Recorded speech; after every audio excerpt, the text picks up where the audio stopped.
जम्मू कश्मीर के पुंछ जिले में तैनात सेना के एक जवान की रहस्यमयी परिस्थितियों में गोली लगने के कारण मौत हो गई थी। आज बुधवार को रियासी जिले में पूरे सैन्य सम्मान के साथ जवान का अंतिम संस्कार किया गया।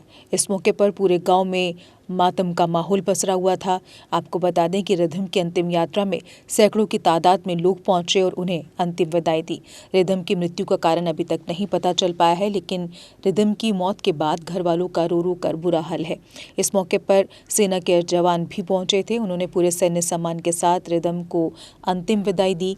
परिजनों ने रिधम की मौत की इंक्वायरी करवाने की मांग की है ताकि सच सामने आए कि आखिर रिधम की मौत कैसे हुई।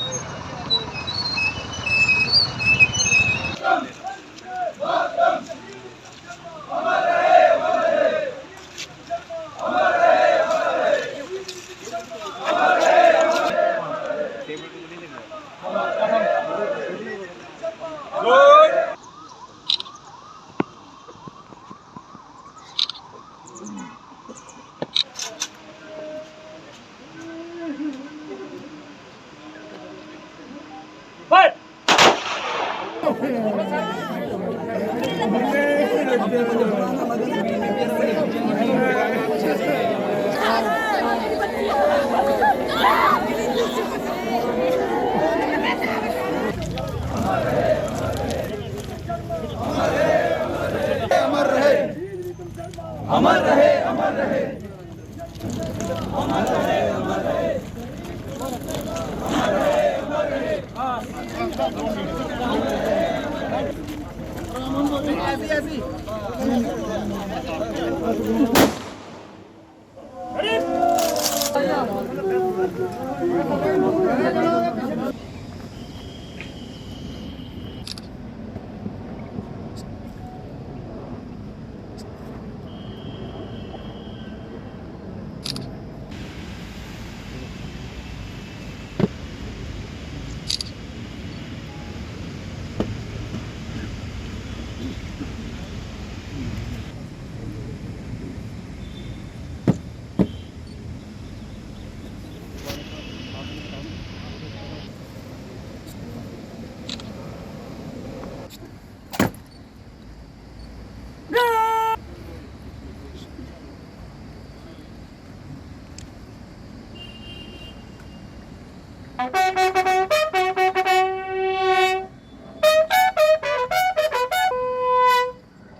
श्रीनगर में उसकी ट्रेनिंग हुई, 1 साल वहाँ पे रहा। फिर उसके बाद वो सांबा में आ गया, 2.5 साल वहाँ रहा सांबा में, 2 साल।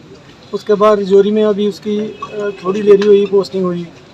तो अब बहादुर बच्चा था मेरा, वो उसने ड्रिल में भी गोल्ड मेडल जीता था श्रीनगर में, और रिपब्लिक डे पे 26 जनवरी पे भी उसने मेडल जीता था उधर दिल्ली में।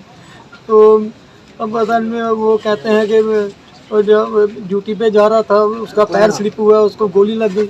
और मैं कहता हूँ मेरे बच्चे का इंसाफ हो, पता नहीं गोली कैसे लगी है, किस वजह से लगी है, या कोई स्नाइपर शॉट लग गया है, या कोई, ये तो कुछ बता नहीं रहे। ये तो कह रहे हैं पैर स्लिप होने से कैसे गोली लग जाती है, वो भी यहाँ से और वहाँ से, इतनी बड़ी लंबी इंसास राइफल होती है।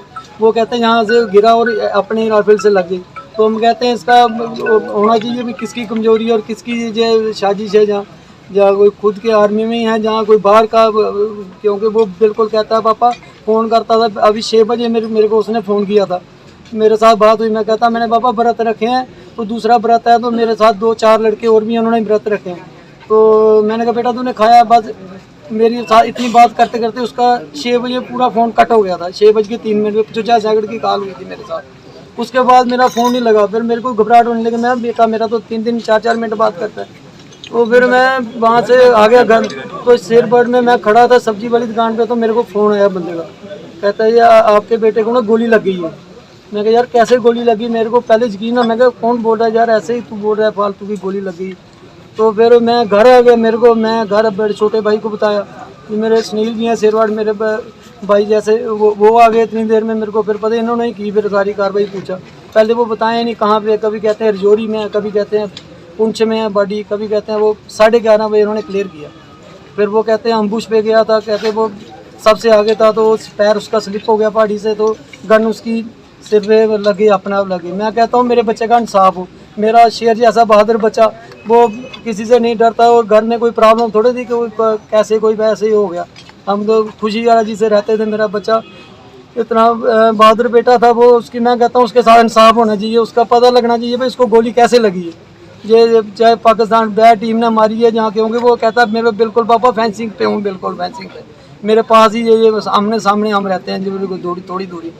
तो मैं यही करता हूँ आपके माध्यम से कि ये ऑफिसर लोग देखें, जो जनरल साहब वो भी देखें, तो मनोज सिन्हा साहब उनको भी बात जानी चाहिए कि मेरे बच्चे को पता लगना चाहिए कैसे गोली लगे।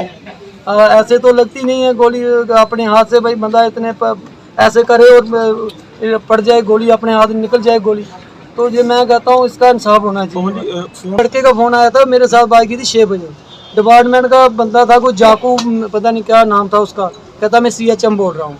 पहले उसने किया था कि आपके बेटे को गोली लगी, तो बाद में फिर फ़ोन ना मैंने दूसरी बार फ़ोन किया, मैं कहा आप कौन बोल रहे, कहते मैं CHM बोल रहा हूँ उसका। अभी मैं थोड़ी दूर भी हूँ, पर मैं बाद में बताता हूँ। फिर मैं घर चला गया, फिर मेरे को होश ही नहीं रही मैं क्या कर रहा हूँ क्या नहीं। फिर छोटे भाई बस सारे इकट्ठे हो गए, मोहल्ले वाले सारे, फिर इन्होंने किया 11:30 बजे, फिर हम रात को गए यहाँ से। आर्मी ऑफिसर पहले तो हमें 11 बजे तक लटकाए रखा भाई, कभी कभी कहते रास्ते में भी हमें मिस करते रहे कि बॉडी पड़ी है रजौरी में, तो पुलिस वाले कहें बॉडी पड़ी है, मैं आर्मी वाले कहते हैं मेंढर में बॉडी पड़ी है, पुलिस वाले कह रहे हैं रजौरी में पड़ी है। तो पहले यही ना पता लगे, फिर हम मेंढर में गए तो वहाँ आए थे जो मेजर साहब, तो वो उन्होंने बताया, कहते हम अम्बुश पे थे तो पैर फिसल के गोली लगी। मेरे को तो बस इतना ही उन्होंने बताया। तो फिर वहाँ पोस्टमार्टम हुआ, तो SHO साहब और DSP साहब भी आए थे, उन्होंने आश्वासन दिया कि हम पूरा, SHO साहब उसी वक्त चले गए थे वहाँ पे लोकेशन पे जहाँ पे फायरिंग हुई थी मौके वारदात पे, और फिर हम लेके आ गए अपने बच्चे को। बस आर्मी द्वारा जो यही बोला कि गोली लगी है, बस बाद में कहते हैं वो अम्बुश पे था, उसकी अपने हाथ से ही गोली।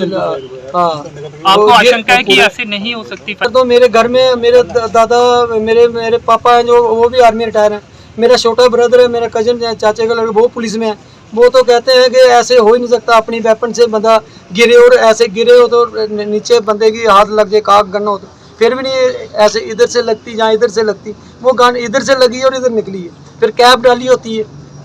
आशंका क्या है आपको, क्या हो सकता है? मैं कहता हूँ इसकी पूरी इंक्वायरी होनी चाहिए कि मेरा बच्चा शहीद हो गया, पर ये तो बातें कुछ छुपा रहे हैं हमसे, ये अपनी कमजोरी छुपा रहे हैं। क्या पता कोई पाकिस्तान से स्नाइपर शॉट लगाओ जो पास आके मार गया हो, क्योंकि इनकी कमजोरी है, इन्होंने क्या बच्चों को क्या उधर छोड़ा और क्या किया इन्होंने। मैंने तो दोनों बेटों को भेजना था आर्मी में, बड़ा उसको सिलेक्ट नहीं हो पाया, नहीं तो मैं कहता हूँ मेरे दोनों बच्चे कुर्बान हो जाएं तो मैं वो भी देने के भारत माता के लिए तैयार हूँ। लेकिन सच का पता लगना चाहिए कि सच है कि आज ऐसे बता रहे हैं जहाँ से गोली लगी, ऐसे काक गन और गिरने से बंदा गर्दन टेढ़ी होने से गन इधर जहाँ से यहाँ नहीं निकल सकती बंदूक की गोली। वो मैं कहता हूँ सच सामने आना चाहिए सर, बस ये आपके माध्यम से हम यही करते हैं। ठीक है।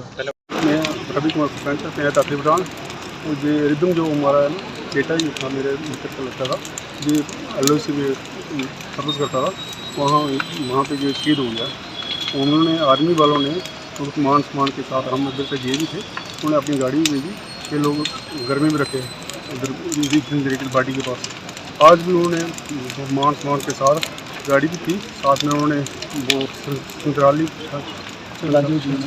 दी और उन्होंने बहुत मान सम्मान दिया आर्मी में। हमको तो लॉस है ही है हमारा, तो एक तो डॉक्टर गया, एक तो बच्चा चला गया हमारा छोटा।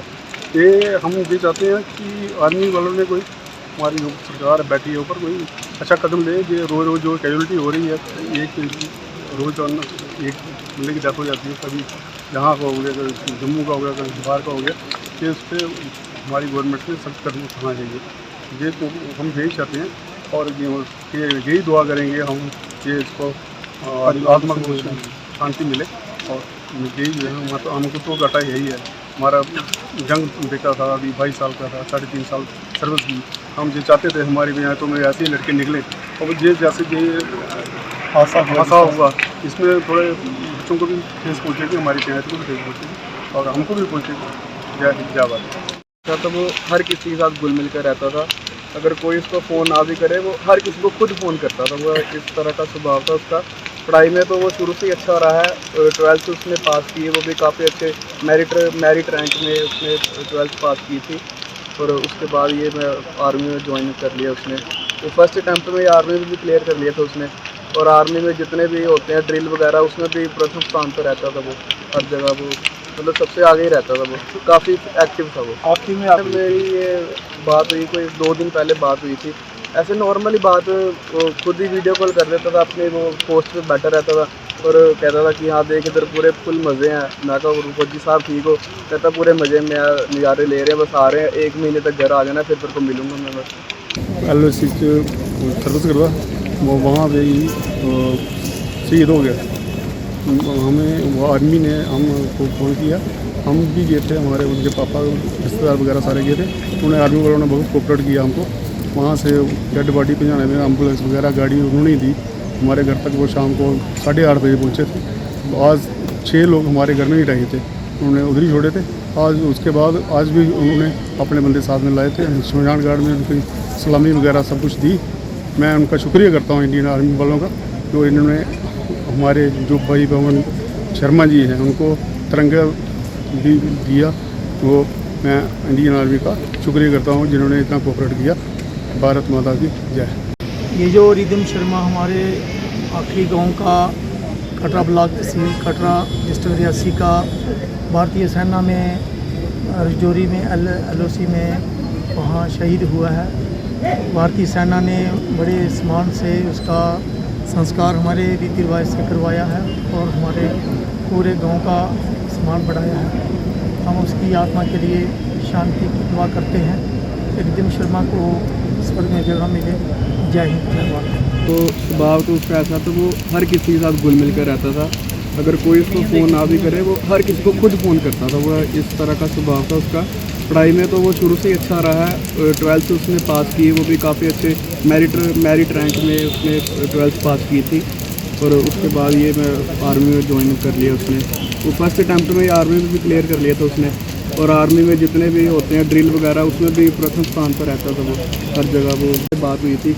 ऐसे नॉर्मली बात, वो खुद ही वीडियो कॉल कर देता था, अपनी वो पोस्ट पे बैठा रहता था और कहता था कि हाँ देख इधर पूरे फुल मज़े हैं। मैं कहा फौजी साहब ठीक हो? कहता पूरे मज़े में नज़ारे ले रहे हैं, बस आ रहे हैं, 1 महीने तक घर आ जाना, फिर तेरे को मिलूँगा मैं। बस 6 साल का था तो मैंने इसको अपने स्कूल में एडमिशन दिया था नर्सरी में। तो उसके बाद वो 8th तक मेरे पास ही रहा। तो उसने 5 बार कटरा में ना जो मार्क्सशीट किया, उसने फर्स्ट प्राइज़ ला के लिया मेरे स्कूल में। आज भी वो ट्रॉफियाँ पड़ी हैं। और उसका स्वभाव इतना चंचल था कि वो किसी भी स्टूडेंट के साथ या किसी के साथ कभी झगड़ा नहीं हुआ। उसके बाद वो कटरा में चला गया, उधर भी उसने कमान ही की और उधर भी उसने उस स्कूल को भी 2 बार प्राइज़ लाया। फिर उसके बाद हाई सेकेंडरी में गया, उधर उसके अच्छे मार्क्स आए। फिर वो कॉलेज में गया, कॉलेज में पढ़ते पढ़ते उसकी एक जॉब लगी। तो मेरे को जब भी दिखता, जहाँ दिखता पहुँचता, बोलता सर जी आपका आशीर्वाद है, मैं एक हायर रैंक पर पहुँच जाऊँगा। अभी 15 दिन पहले छुट्टी आया था, 15-20 दिन पहले मेरे को दिखा, मेरे को बोला सर जी मेरे एग्ज़ाम है, तो मैं लेफ्टिनेंट कर्नल की तैयारी कर रहा हूँ, आप मुझे आशीर्वाद दो कि मैं बन जाऊँ कुछ। तो मुझे भी परसों चौथ मैं अपने स्कूल में एग्जाम्पल दे रहा था। देखो स्कूल छोटा बड़ा नहीं होता है, ये होती है मेहनत की बात। मेरे स्कूल के 8-10 बच्चे जो गए हैं बेल्ट फोर्स में, 3-4 लड़की में 2 गई हैं। तो मैं उनको एग्जांपल दे रहा था कि रिदम की तरह आप भी मेहनत करो और अपने एरिया का नाम रोशन करो। आज हमें बड़ा दुख हो रहा है कि उम्र बड़ी छोटी है। आज उसकी बेटे की 21 साल और 8 महीने उम्र हो रही है। हमें बड़ा दुख के साथ कहना पड़ रहा है कि आज हमें वो छोड़ के जा रहा है। ऐसा हमसे ना लग नहीं रहा है कि ऐसी बात है। वो बॉर्डर पे शहीद हुआ है, तो हमें अभी भी सच नहीं लग रहा है।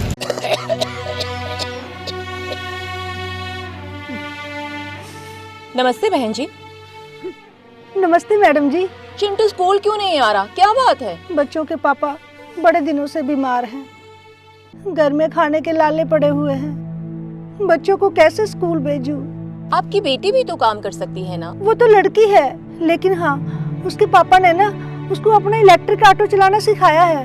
आपकी बेटी इलेक्ट्रिक ऑटो तो चला सकती है। फिर लोग क्या कहेंगे? बहन जी, आजकल जमाना बदल चुका है।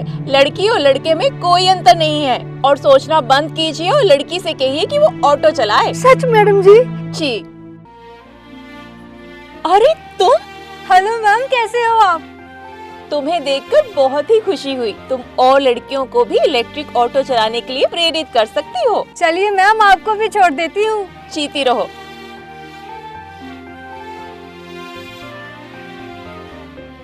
अब जुपिटर मोटर गोदावरी के इलेक्ट्रिक ऑटो खरीदने वाली लड़कियों को दे रहे हैं 10,000 की विशेष छूट, ताकि लड़कियां बन सकें आत्मनिर्भर। इनके पास मात्र इलेक्ट्रिक ऑटो ही नहीं, इलेक्ट्रिक स्कूटर और इलेक्ट्रिक साइकिल भी है। जमाने की छोड़ो परवाह, गोदावरी के इलेक्ट्रिक ऑटो को कहो हाँ।